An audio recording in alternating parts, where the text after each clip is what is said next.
G'day, Kim. How are you? Hi, I'm better than you, I think. You're not sounding too well. I know, this is my 0055 voice, actually. You wish. Yeah, I'm not getting any calls. Look, we're going to talk today about the fragmentation of our safety system by state governments and territories, which is, I think, driving us all crazy and putting such a pressure on business to adjust when you cover a number of different borders. We'll talk about that a bit more on what's happening in New South Wales, because that's always fun. Yeah. Why don't we go on to changes. the Harry Holt case? I though? love the name Harry Yeah, Holt. I know. It's not a swimming case either. No. But this is a case around a secret recording made in New South Wales jurisdiction. Yeah. In New South Wales, you can't secretly record a conversation between you and I. In Victoria, you can record a conversation between you and I as a matter of Surveillance Devices Act. So there you can't unless it's to protect a particular right, okay? Yeah. So that's or the other exception is if you don't wish to publish it or communicate it. So if you're only using it for your own personal benefit, which was the matter in this case. Yeah, so why don't you talk through the facts on this then? Good question. You'd like me to talk through Yes, the facts please. on this? Okay. All right, well, this is an unfair dismissal claim that was brought wildly too late. Okay. In the process, the employee, to support the application for the extension of time, presented a number of recordings that had been made. That's right. I remember. Now you remember? Commissioner McKinnon didn't even address the fundamental issue that sits in employment law, which is concerning, I might add, that this is, it doesn't matter what he did, the secret recording, forget the Surveillance Device Act, is a fundamental breach of trust that sits between people, no matter what jurisdiction you're in. And it goes to trust and confidence. Can I trust you not to record what I'm saying? And you normally see that in policies and procedures that say, don't record. But it undermines trust and confidence. It's a form of deceit or dishonesty, okay? Not dealt with in this case. And instead of that, what happened in this case, they said, well, it wasn't really for a private purpose because he sought to utilise it for the benefit of proceedings. And interesting, okay? So that's an interesting argument, except, of course, it's still admissible as a matter of law because there are 4 discretions that sit in court, and one of them is, when can you introduce unlawfully obtained evidence? And one is when the probative weight is greater than the prejudicial value.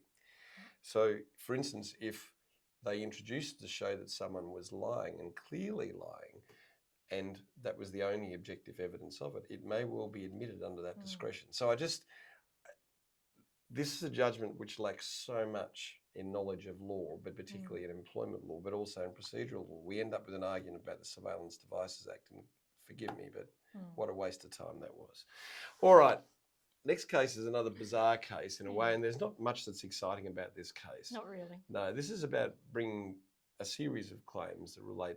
One relates to Whistleblower. It was about a bloke who said he was treated badly because he was a whistleblower, sought declarations in the Federal Magistrates Court. Champion, who was the Federal Court Magistrate, said, well, you don't get to make declarations. The ASIC does that. You don't have the power to do that. But in any event, if you want to get declarations, you're in the wrong court. We're not an original jurisdiction. But I guess that's nice. That's a nice bit of law for you and I to have fun with. Nobody else gives a shit about that, but that's good for us, all right? But I think the interesting part of this case really shows you is when someone raises issues around safety, when someone utilises the whistleblower provisions, general protections is alive. And what the Federal Magistrate said is, no, I can take the nature of the complaint, the nature of how you've been treated following the complaint. That all goes to the general protections. Have you been treated adversely? And that's why I sort of wanted to put that in, because most people, when they're dealing with whistleblowers, like our past commissioner, when they're dealing with Surveillance Device Act, gets fixated on the jurisdiction, the original jurisdiction of whistleblower provisions. But of course, if I'm entitled as a matter of law to raise something without disclosing who I am and you treat me adversely, general protections is running at you. So, and so is Corporations Act, I might add, but don't forget the obvious that's sitting in front of you. And this is a case where they got distracted by the obvious and went for the obscure. And I love what the Federal Magistrate did. I can't do this, I can't do that, but of course the obvious thing, I can do this, so why don't we do that? We're seeing some cases of some really odd, bad behaviour. I love this case. Can I just say... the cheek of this bloke. You know, CCTV, we've been dealing with some CCTV in a couple of cases.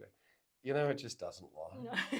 So here's this guy, he's in a lift. He's got a woman who can't get past him, so accidentally bumps him. Asked him to move and he refused. So she had to bump him on the way out just to get past him.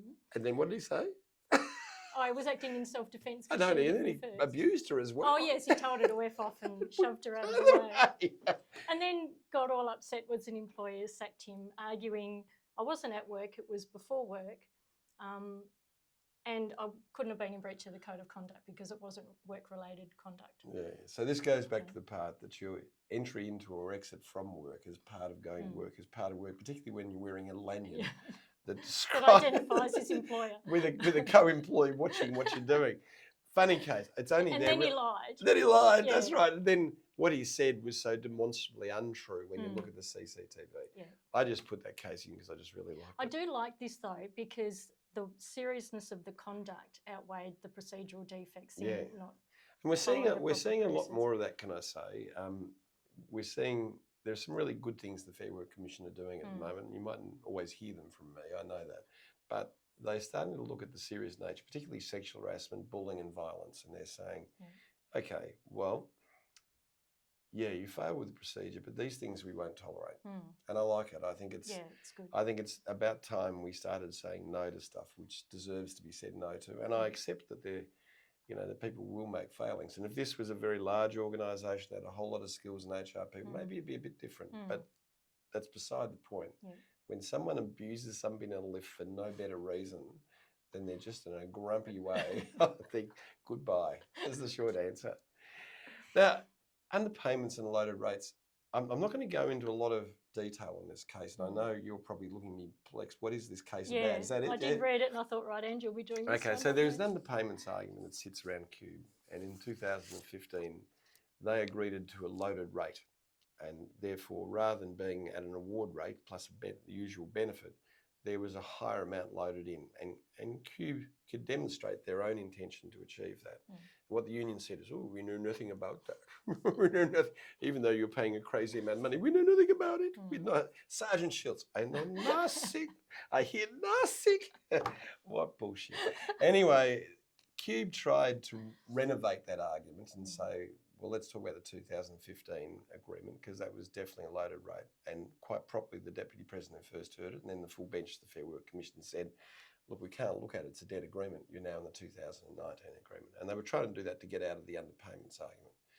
But they wouldn't allow this document which demonstrated Cube's clear subjective intention, wouldn't admit it into evidence. Okay. And with respect to the full bench and to the Deputy President, they should know a lot better. The intentions of a party are to be drawn from the things that created a document, like an enterprise agreement. So therefore, someone's personal intentions is what they were trying to achieve is a relevant matter to be weighed. It may not be determinative, but when you look at the rates that were being charged, and you look at the history of the rates being charged, no reasonable person could suggest they weren't a loaded rate. Okay. And yet here they are, Cube's being attacked for underpayment. So I thought it was an interesting case, but what it does highlight for me is if you're going to do loaded rates in enterprise agreements or in contracts, be really specific about it. So you have the objective intention that captures both sides saying it's a loaded rate. Okay. Otherwise, this is where you end up 10 years later with an underpayment claim. Now, this is a case that I'll watch this space. 1 second. I'll keep talking because Kim's lost a microphone. Goodness knows what's going to happen next. Usually when she loses a microphone, she says things that we can't publish. So it's very lucky she showed some restraint.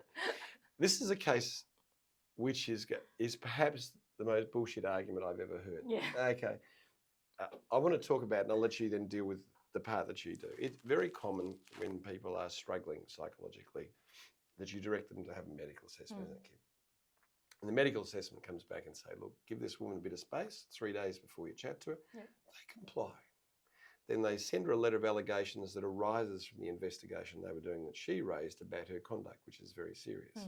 Then she goes on leave, and then halfway through leave, she goes, oh, I've got a right to disconnect. I want you to push it off another 3 or 4 weeks. School doesn't communicate, substantiates the allegation. So there's some really bad process that occurs in all of this. But her argument is that she had a right to disconnect when management action was being taken in respect of her misconduct. Kim, over to you. You've read this case in a lot more depth than I have. I didn't pick any of that up, so I think Back to me. I Sorry. can't do this because Nikki's standing behind the screen. Has already told me off for talking too much during these and said you need to stop it and let other people talk. Okay. Sorry, I'm not as prepared as I should be today. No, you just couldn't stand being near me because I'm ill. Yeah. So the answer is this: when you commence management action with a person and they are present, and then they go on leave, so they're not on personal leave, they go on leave. Management action continues. If it's serious, there is an obligation on the employer to deal with it in a prompt way, particularly where it relates to other people. The fact that you've gone on leave and you've been given an extended period of time which to respond in writing, if you don't respond in person, doesn't give you a get out of jail by saying I've got a right to disconnect. It's your misconduct that's at issue. Yeah. So the answer is she has no chance of winning. And if she does win, I'm not going to say what I'll do, but I would be surprised. I'd be very surprised if that happens. But it's an interesting case that shows very few right to disconnect cases have happened. I noticed in Western Australia, since it came in, only 4 had been run. Yeah. I reckon there's only about 20 or 30 throughout Australia. We're not getting to a stage where there's any determination because the law's not complex. It's this general protection argument. Was I treated adversely as a result of rise of rating? And that's why this case is such absolute nonsense. Anyway. Another nonsense case coming up. I'm on a run with this one because this is the Hillcrest jumping castle case, which was run before a magistrate in Tasmania, which was a jumping castle which had 8 points of contact to secure it to the ground. Okay, only 4 were nailed in. The case was not run well by the DPP, and the defence of it was interesting. But the determination of the magistrate beggars belief, to be perfectly honest. So the magistrate found after an uninformed discussion between counsel that the hazard was both the securing of the castle to the ground and this huge gust of wind that just turned up. Well, can I just say that's wrong as a matter of law, in fact. The hazard is the wind. The control was the way it was secured to the ground. Yeah. It was an inadequate control. So the whole case is premised on what is a hazard. And then there's an argument that the wind that came along and whipped this jumping castle up in the air and killed 6 kids, terrible story, that the wind was unforeseeable and therefore there is no liability. Maybe we can just talk about a bit of law for a bit of fun. The hazard was a wind. That hazard is a known hazard, okay? The fact that it was unexpected is not the issue. Well, the control law, is it? So what's happened is they've brought in together sort of common law, but the issue is it is a hazard. The question then is, what was the risk? The risk was extremely high. So the control was to remove the kids off the jumping castle. It's nothing about securing the bloody castle. The moment any wind comes up, you get the kids off it. Then they can't be hurt. So the whole argument is built around securing of the castle to a ground when that wasn't the control that ought to have been applied. It so misunderstands what safety law in Section 18 of what reasonably practicable is. It just beggars belief that such a poorly contrived argument by everybody could find itself into a judgment that misunderstands safety law. And particularly, the issue here was, what was the hazard? It was the wind. It wasn't the jumping castle. That wasn't it. It was the wind. What was the control? Well, maybe putting 8 pikes wouldn't have stopped it from blowing away. I don't know. But what I do know is there are no kids on it, they wouldn't have got hurt. That's what I do know. Yeah. And when you don't know the level of risk, the fundamental rule in safety law is you must eliminate that, not secure it and put another control in. That's not it. The hierarchy of control says at that stage you must eliminate, not argued in the case. And you read 113 pages, 130 pages, and you just wonder, what planet were these people on when they were arguing the case? Well, it's got to be successfully appealed, surely, because he got the law wrong. Well, I think they all got the law wrong. I think the difficulty in this case is that if somebody said who got the law wrong, everyone's going to be holding their hands up. It's one of those cases which is a lovely discussion for us. You know, if we're using a thing like a forklift and we say, okay, a forklift is by its nature hazardous because it is a mobile plant. So when it's operating, what is the rule we have? It's called an exclusion zone. Now, we can do that with a forklift, and we can't do that with a wind. I don't get it anyway.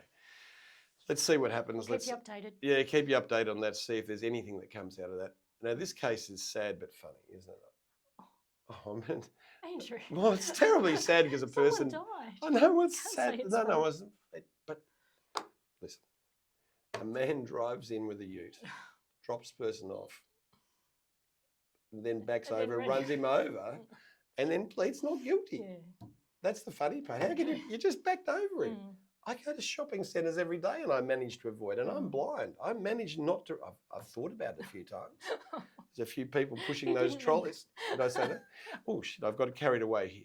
Thought about it a few times, but yeah. So that's the case, and not surprisingly, he was found guilty of failing to keep a proper lookout. He pleaded not guilty. Yeah, extraordinary. I mean, who does that? Yeah, don't know. Anyway, Yeah. can I just say, traffic management does contain the obvious, which is you've got to keep a proper lookout, and reversing and running over people is really bad. You know, it's not good. No. And funnily enough, it finds itself in all the road traffic legislation as well. Right, I think we're off to the major topic. Main topic, yes. Yeah, so the major topic today is really about something. You may feel, because I'm a bit sick, that I'm a bit overly agitated. But we run a business across 3 states. And I have 3 different jurisdictions of safety. 2 of them are WHS, but have variants arising. I have 3 different workers' compensation regimes. I've got now, in New South Wales, the Industrial Relations Court deciding to handle issues which in any other jurisdiction are non-judicial jurisdictions. So they're run by a Fair Work Commission who can arbitrate but can't. So we're getting these variations, and it sounds like, oh, that's nice, they've got that here. But the cost of doing business in Australia is growing simply as we try to deal with the idiosyncrasies of state and territory governments who think something's a good idea. These people should just leave it alone. Like, what we need is consistency across legislation. And the nonsense that's come out from New South Wales around pulling, talk about what they want to do. So there's a bill before Parliament that they want to empower the Industrial Relations Commission to issue orders to stop workplace bullying and sexual harassment. And they can award payments of up to $100,000 to victims of bullying and sexual harassment, and also impose penalties on companies and individuals who contravene the Stop Bullying and Stop Bullies. Yeah, and you'd wonder why you'd do that when you've got safety legislation that does exactly that, wouldn't you? You just wonder. I just... Why do people wake up in the morning and forget to read the safety legislation when they're doing something that has to do with safety? You know, like the primary duties, the reckless endangerment, the industrial manslaughter, they are all there with very, very significant... Yes, they don't pay the person. And there's a reason for that, because there's discrimination law and there's common law, and all the remedies already exist. So we've just created another little quasi-jurisdiction to deal with something. So when the plaintiff law firm gets hold of this, they're going to triple dip. They're going to just run around and have fun, just doing different stuff. And what that's going to do is create a huge cost of business, not assist a plaintiff in any way at all, not assist the regulator in any way. Everyone is going to be trying to do their own thing. What people crave for in law is simplicity and consistency. So once again, we've had Queensland government come in and roll back the sexual harassment provisions that were set into their safety legislation. Goodness knows why they were there, but they were there, similar to the ACT ones. We have Safe Work Australia that sets out guidelines for what is good process. It's funded well, it undertakes very detailed research, and it provides a coherent basis for managing safety law in Australia. Victoria continues to ignore it. But wouldn't it be nice if we just all agreed? And therefore, when we run our business, Kim, across 3 states, we don't have to keep an eye out for all the idiosyncrasies that relate to one of our people in a different jurisdiction where we treat slightly different to another. It's just nonsense. And it's disturbing that we continue to do this. And it's disturbing that state and territory governments, every time they come in, their political interests push back or move across. We've got a central authority that is based on evidence of best practice. We should just stick to it. Agreed. All right, I'm going to Here's get you to read the rant. case study. This Give is your you. voice a break. Yes, please go. So I just want to confirm, Dallas is a female. Dallas, for the purpose of today, Dallas is a female, yeah. Why you picked Dallas? I've no idea. Oh, because when I was a young boy, I had a crush on a girl called Dallas when I went on tennis camp. I was very short, she was very tall. She was 3 years older. There you go. That's it. Too much information. Yeah. All right. But she didn't like me much. That's why she copped shit in this. Sorry, Dallas. You probably can't remember me now. Oh, your wonders never cease. Okay, Emma was unhappy with her treatment by Dallas, her operational manager. Dallas had a habit of having a conversation, then following it up with a self-serving email that portrayed her as being in the right. Emma had sent several examples to HR complaining that Dallas was constantly gaslighting her and that it was affecting her mental health, future and potential remuneration.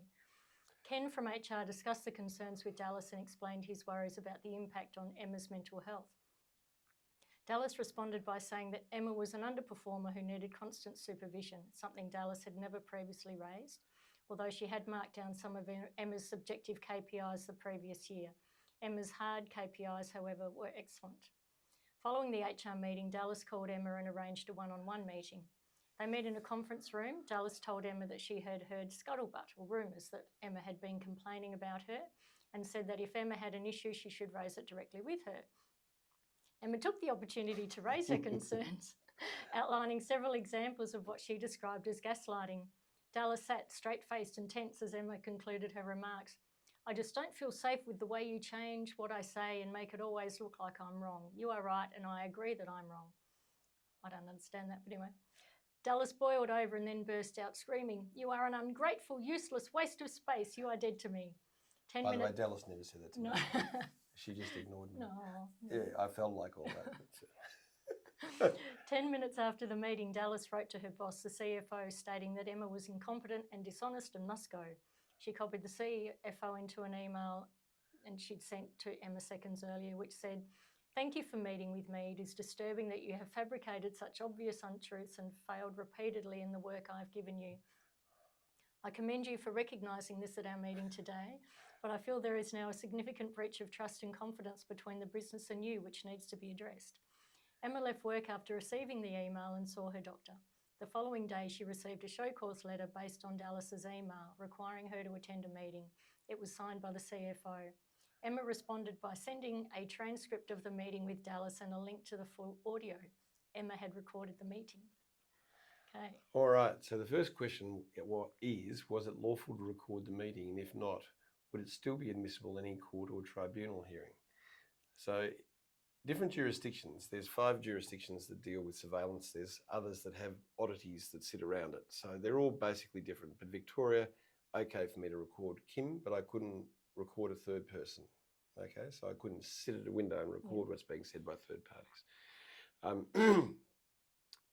But I have limits upon the use of that information once I do it. Yep. In every other jurisdiction, you cannot covertly record where there is legislation that controls, particularly New South Wales and Queensland, except for the exceptions that Kim has already raised. But can I just say it's not the point?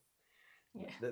The point really is, and you should have it in your own businesses, you should say, look, when conversations are being had, you must not covertly record a conversation. To do so would be in breach of trust and confidence.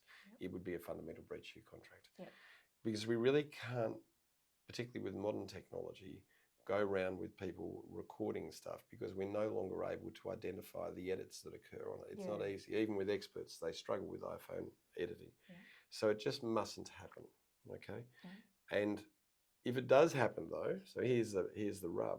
Can I use it? Well, once you can demonstrate the authenticity of it, so start time meeting was 10:10, finish was 10:23, and you've recorded that, and that's the length. Once you can demonstrate it is the recording, yes, it can be admitted under the discretion if it's probative weight. In other words, what it proves is so strong and it's not prejudicial.